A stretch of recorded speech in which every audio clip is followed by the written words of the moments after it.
Government's cause for concern as temperatures drop dramatically this Christmas, leaving streets and parks empty.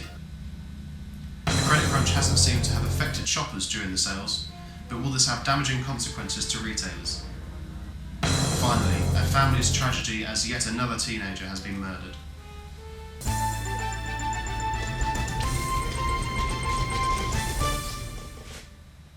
Climatologists have warned the government that if further action is not taken against global warming, we could see a dramatic rise in temperatures over the coming decades.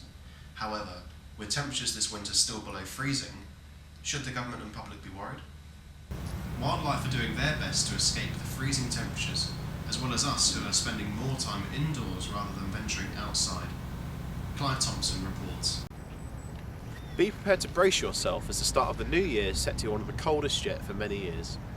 Don't be fooled as some of you may have been this morning by the glorious clear blue skies and sunshine, as temperatures are reported to be as low as -4 degrees.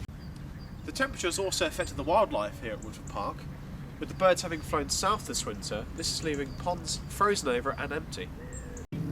Birds aren't the only ones eager to escape this New Year's cold. With temperatures dropping below -4 degrees, we could all do with heading somewhere hot. But with the current economic recession, this makes things difficult. Clive Thompson, BBC News, Woodford Park. With the credit crunch crisis worsening, the government has thrown yet another lifeline in an attempt to kickstart the economy, lowering interest rates to 1.5%. But are things really as bad as they seem? Tony Williams reports. Here at Oxford Street, shops and walkways are packed as sales begin despite the credit crunch. As you can see behind me, the credit crunch is not affecting shoppers here today, with business here at Oxford Street busier than ever during the January sales. Hectic shoppers are going home with more than a few bargains, taking advantage of massive reductions up to 70%. Although this is good news for shoppers, retailers are finding it difficult to sell during the current economic decline. But with Gordon Brown's rescue plan, not all is lost. Tony Williams, BBC News, Oxford Street. During the final quarter of 2008, many businesses suffered financially due to the effects of the credit crunch. However, the literary agency Ed Victor Limited have had a steady rise in business during this difficult time. Mark Frost reports.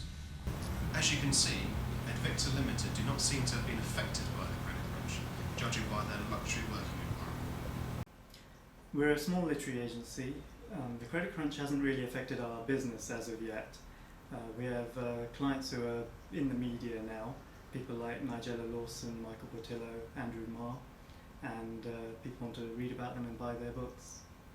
With the high calibre of clients that Ed Victor have, it's not surprising that they have minimal worries with the financial implications that the credit crunch brings.